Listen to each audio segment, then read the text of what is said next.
This is it, the Mouse House. That's all from the 1930s. This has got to be like the most impressive collection I've ever seen in my life. Thank you. This is all pre-Disneyland. Oh, definitely pre-Disneyland. Disneyland was 1955, where the first merchandise was produced around 1929, 1930. Yeah, I think the first merchandise piece was someone ran into Walt Disney in a lobby and wanted to give him $300 so he could put Mickey Mouse on a notepad. That's exactly right.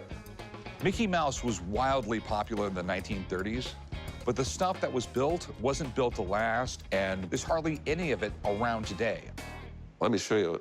This piece is not for sale, but this is an old King Cole store display, pre-Donald. But the beauty of this thing is it moves.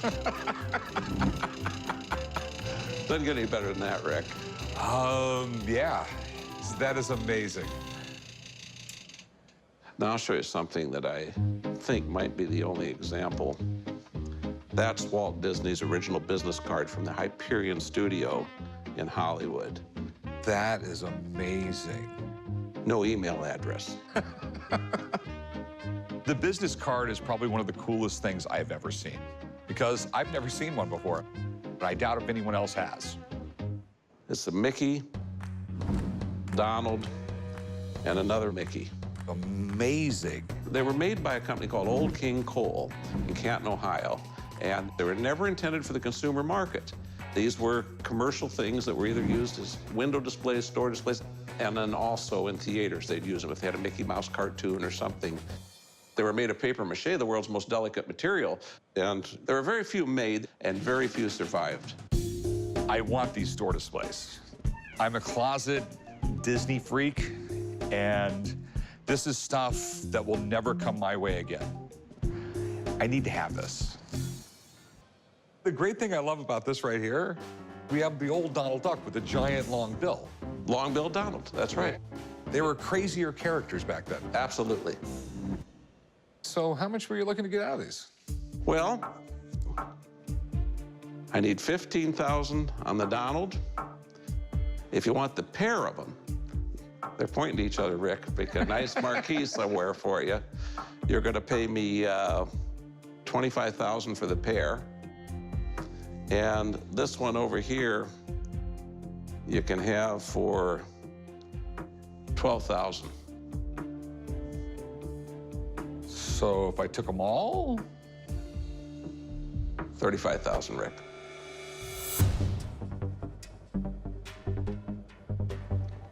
Did you go 30? You're gonna negotiate with me? It's in my blood. I can't help it.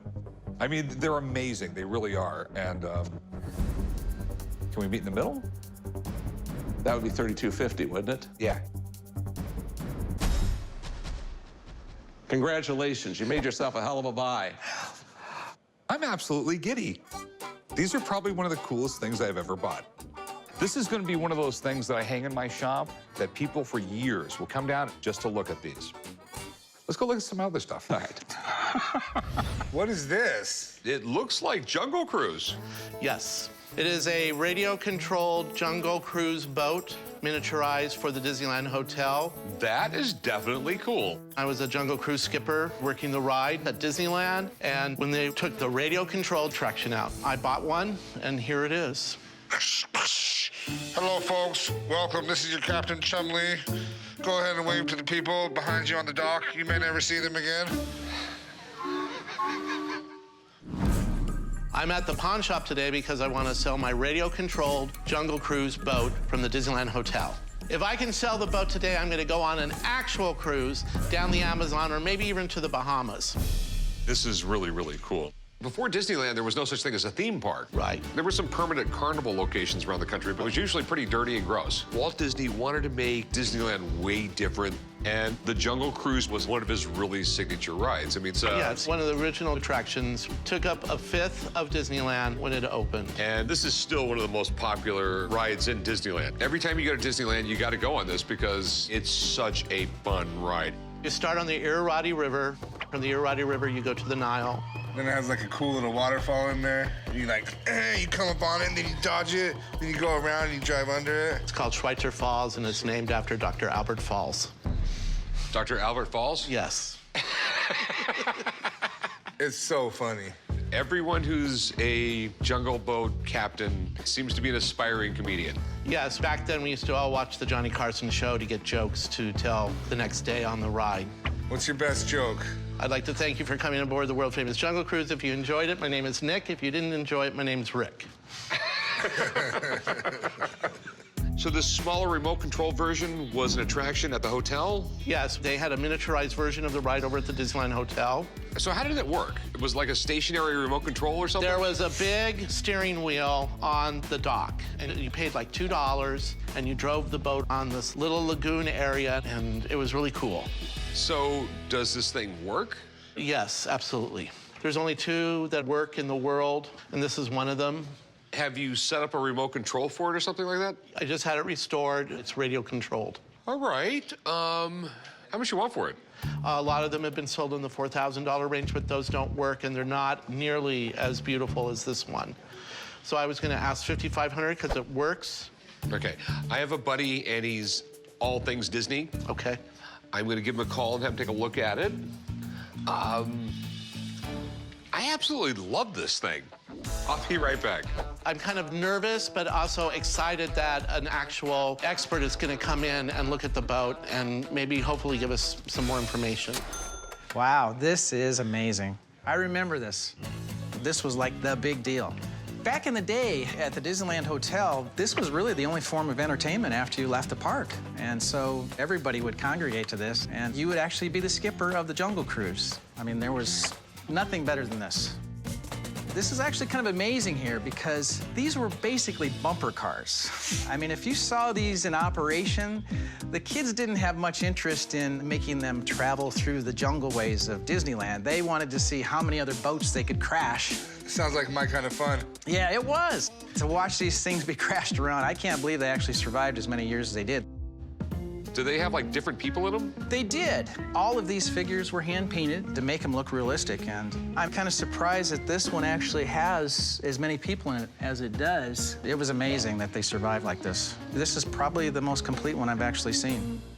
Okay, so is this, like, legitimately one of them?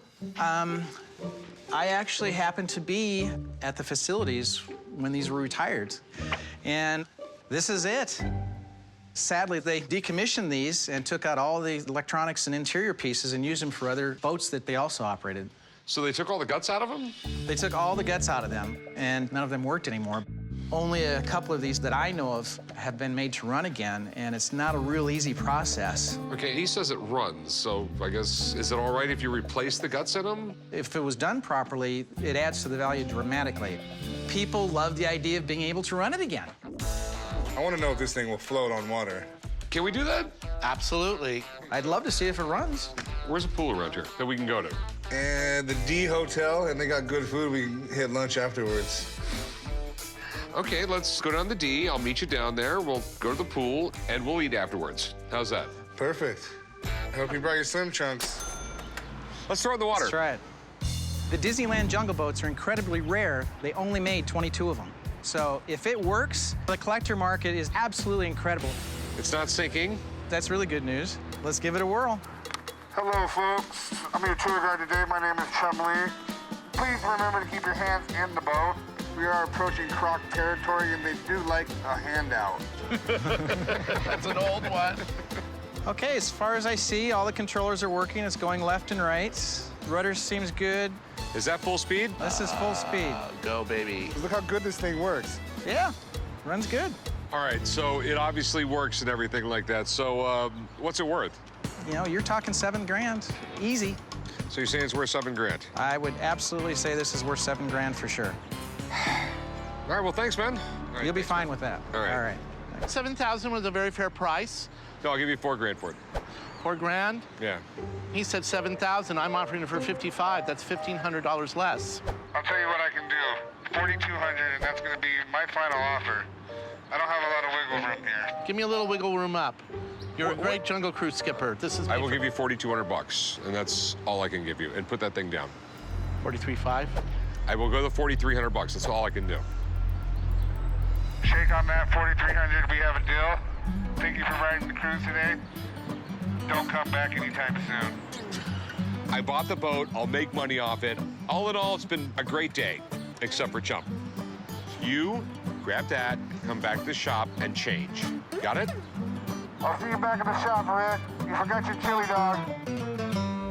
Hi, young lady. Hi. What you got? We have 12 frosted glass Disney figurines. I love Disney. Do you have Bugs Bunny? No Bugs Bunny.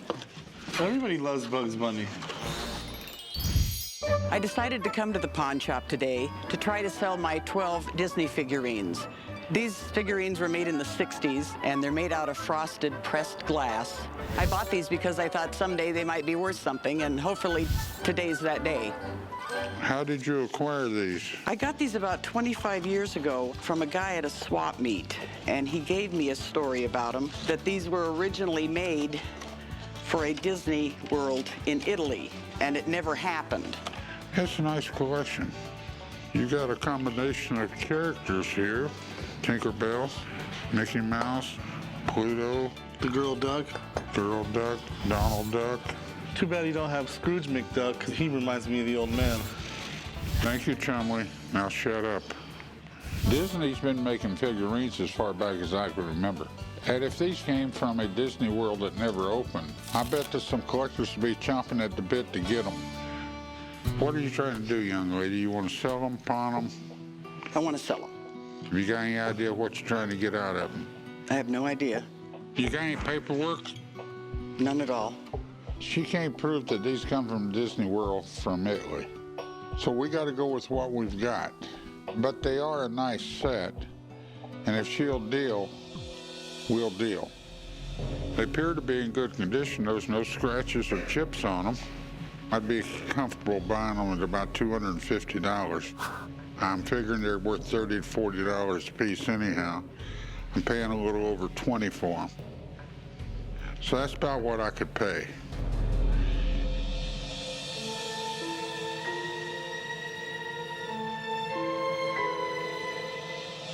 But that sounds reasonable.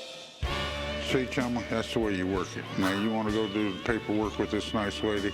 $250 was a pretty good price, I thought. I was hoping for maybe 3, but I consider that a fair deal. Hello. Hello there. What do we got here? Got some animation treasures here. Okay. I'm Floyd Norman, The Floyd Norman. the Floyd Norman, cartoonist since the 1950s, even worked with Walt Disney himself. Okay, that must have been, It was exciting. yeah, I mean, I'm a little overwhelmed. I mean, So was I. this is really incredible stuff. Hey, Corey, this is like one of the main animators for Disney forever. Oh, wow. So do you remember Roger Rabbit when you were a kid? Yeah. This guy drew it. Okay. I have buddies with Jessica Rabbit tattooed on them. So what Disney films did you work on? Well, my first feature film was Sleeping Beauty back in 1958. And we followed that with 101 Dalmatians, Sword and Stone, Mary Poppins, The Jungle Book, a lot of stuff. And then, you know, I jumped into TV for a while, worked at Hanna-Barbera on the Flintstones, Scooby-Doo, and I spent a number of years working at Pixar Animation Studios, Toy Story 2, and finally Monsters Incorporated. Wow. So what are these right here? These are actually stills from the motion picture The Jungle Book, and signed by me. This was my favorite movie. I remember seeing it and thought, this kid has the world's greatest life. And it was for me, too. Keep in mind, this was Walt Disney's last film. So was Walt active on like every animated film? He was indeed. That was his signature. Nothing got past the old maestro. He ever get mad at you? Fortunately, he never did. Okay. And that's because I knew how to make him laugh. Okay. That right there, Roger Rabbit Roger cartoon Rabbit. strip. Well, you know, Roger was a big hit as a film, but we were going to do a syndicated comic strip, but it never sold. It was never published. So these strips right here are a treasure because they're one of a kind. Okay. Oh, this is something very special. It's not Disney, but it's a film I truly love. The Iron Giant. This is the saddest cartoon I've ever seen in my entire life. It makes grown men cry. And it's signed by writer-director Brad Bird and his team of animators. So that's very special. Okay, and then we have... It is a cartoon cell from The Little Mermaid. This is our last animated Disney feature that was actually inked and painted by hand. That's pretty cool. How much you want for all this? $4,000? You know what? Let me call my Disney guy in. Okay. He's going to be in love with this, probably love to meet you. Okay. I'll be right back.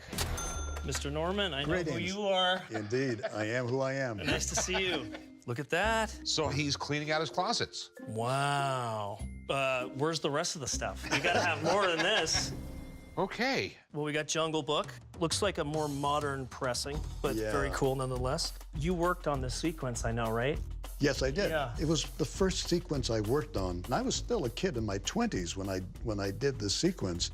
And we had to show it to Walt Disney. And the good news was Walt liked it. He thought it was funny.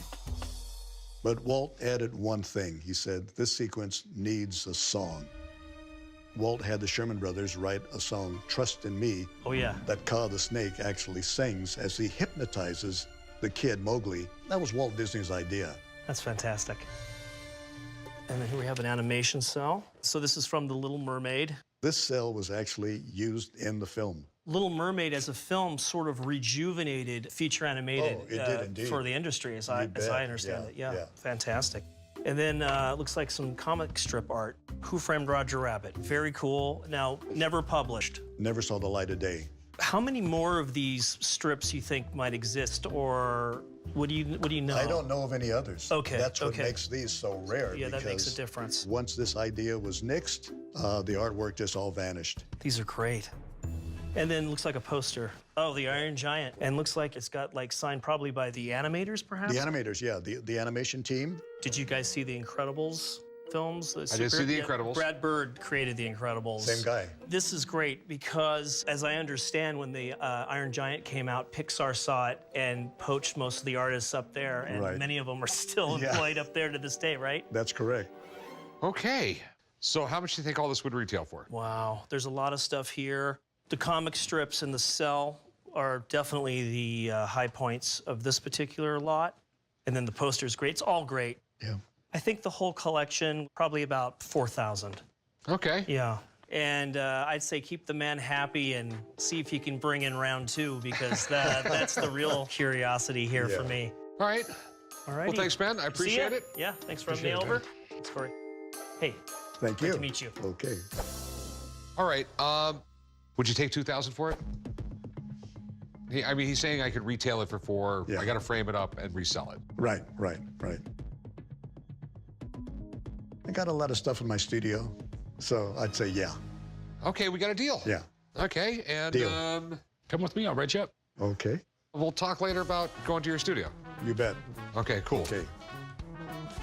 Right now, this pawn shop is the happiest place on earth. How can I help you? I brought this Cos Pinocchio set down here today to see what I can get for it. Oh, Cos Pinocchio set. Sometimes I think I'm the Jiminy Cricket of the shop. Everyone takes my advice. I'm looking to sell my Cos Pinocchio figure with matching Jiminy Cricket companion. It came out in 2010. I acquired it about 6 months later from an online toy trading forum, but I've lost the box, and I'm hoping that doesn't affect the value too much. I'm asking $8,500 for it, and that's pretty much the going market value right now for this piece. This is pretty cool. Do you collect Cos figures? Yeah, I have quite a big collection of Cos figures. Cos in general, not just Cos figures, it's very collectible. Cos, AKA Brian Donnelly, was born in 1974, I believe, in New Jersey. Later moved to New York in about 1990, where his graffiti career really started to flourish and become Cos as we know today. Cos's trademark signature is X's on the back of his hands and X's on the eyes. I mean, even when he does like his paintings like SpongeBob, X through the eyes. He's done Boba Fett, he's done a few Star Wars characters, Astro Boy. So he has quite a few figures that he likes to do. So how much are you looking to get for it? I was looking to get $8,500 for it. All right, so these are in great condition, you know, for the most part. So Disney Cos Metacom Toy 2010. Mm-hmm. Do you know what this is missing? What's that? Where are Cos toys made? In China? Every single Cos toy has on the bottom foot, made in China. Oh. You just have to mark stuff that's coming out of China into the United States. It's part of the import laws. So, sorry to be the bearer of bad news, but I don't think this one's legit. Oh. I'm just gonna pass on it. Okay. I appreciate you bringing it in. I don't feel bad for you because it sounds like you got a house full of other good stuff. Thank you for letting me know. Have a good day, thank you. I'm a little bummed, but coming down here wasn't a total lost cause because now I know what to look for in future cause purchases. How's it going? Hi there, how are you? All right. Disneyland game, A World in Itself, Walt Disney, Rand McNally. This is really, really neat. I really like this.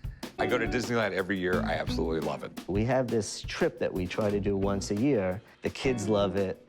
I'm still at the stage where my 15-year-old is coming with us, you know, hanging out with the family. That'll end soon.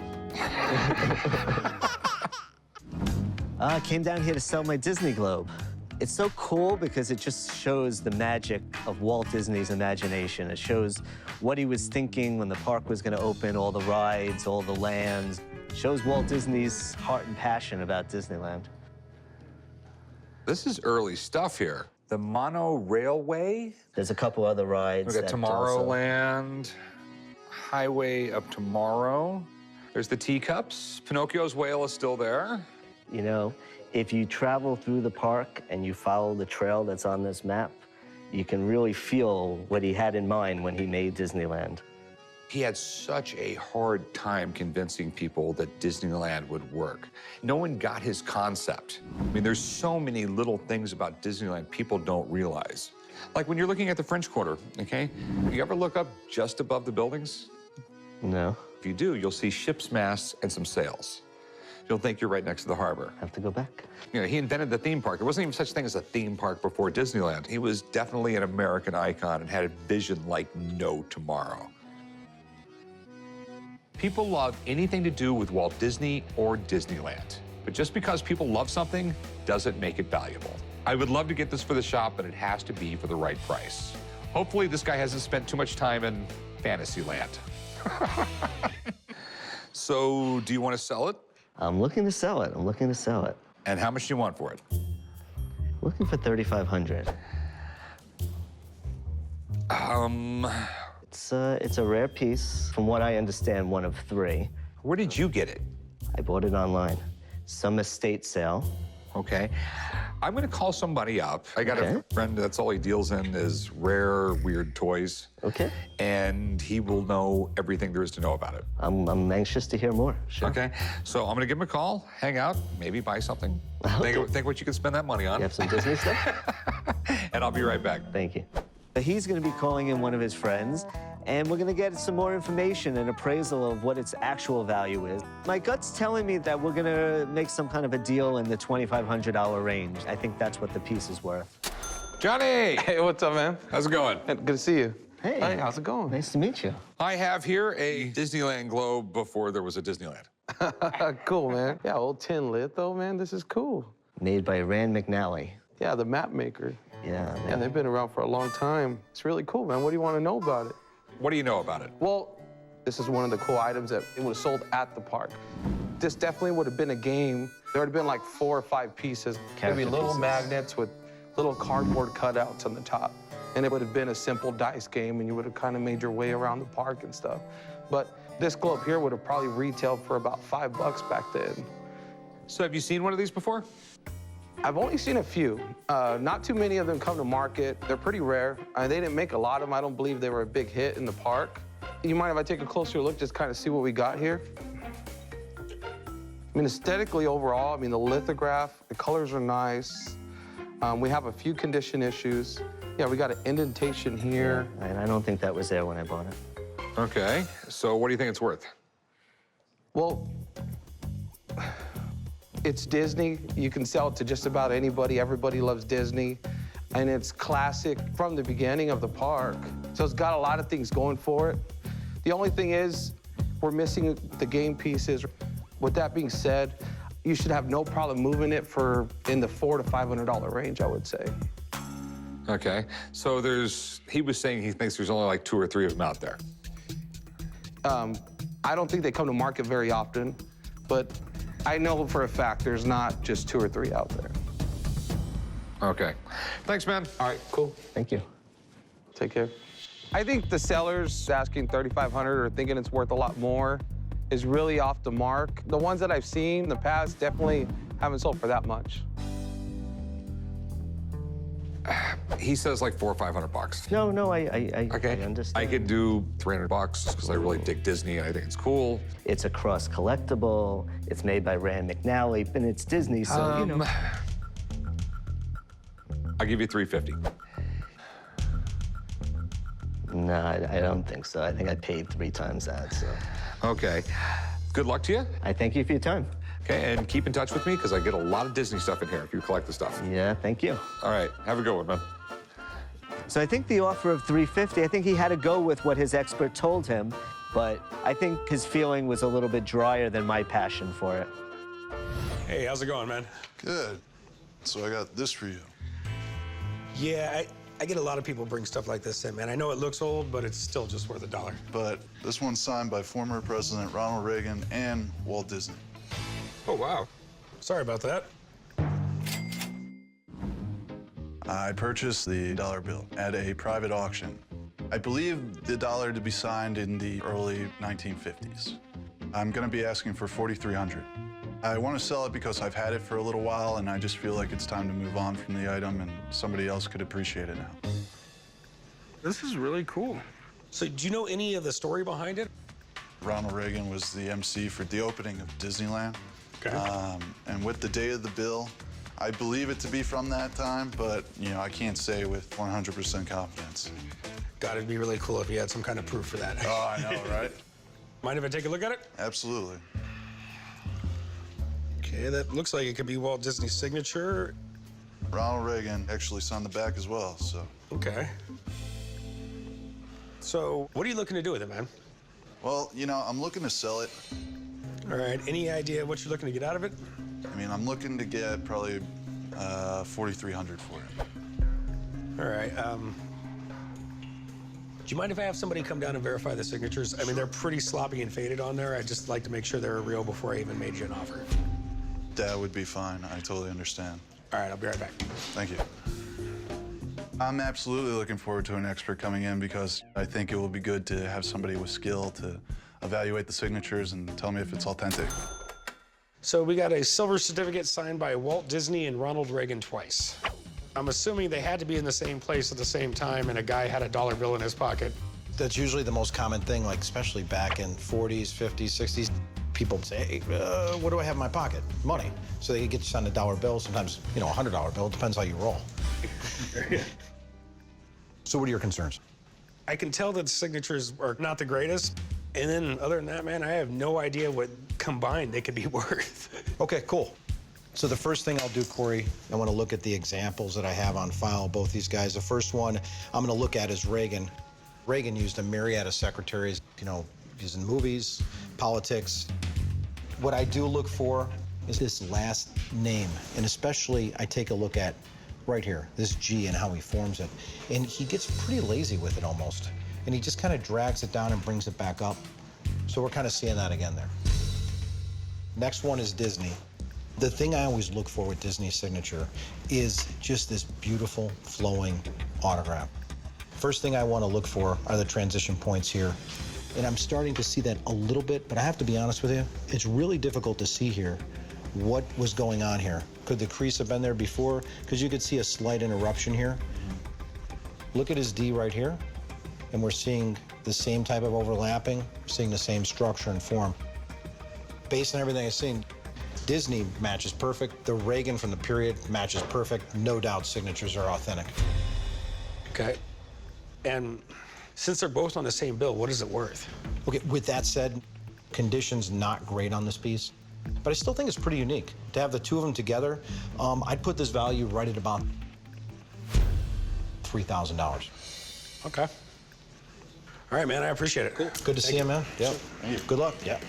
There's no doubt when you mix two iconic names like Disney and Reagan together, it's going to end up being a good buy. Now, what do you have to sell that to? You have to find that niche collector that wants to buy a piece signed by both of them together. All right, so it's legit, and my guy's saying I could probably sell it for $3,000. So I would pay like 1,800 bucks. Yeah, I mean, I really think my 4,300 is actually pretty fair. Would you go 22? You're killing me with that. That's the best I can do. I think I'll have to decline that. All right, man. Well, offer stands if you want to come back with it, all right? I appreciate it. Thank you. I'm passing on 2,200 because I just think that it will bring a lot more than that. What I'll do with the dollar now is probably frame it up, get a picture of the two, and you know, hope I can find that one person to pull the trigger on it.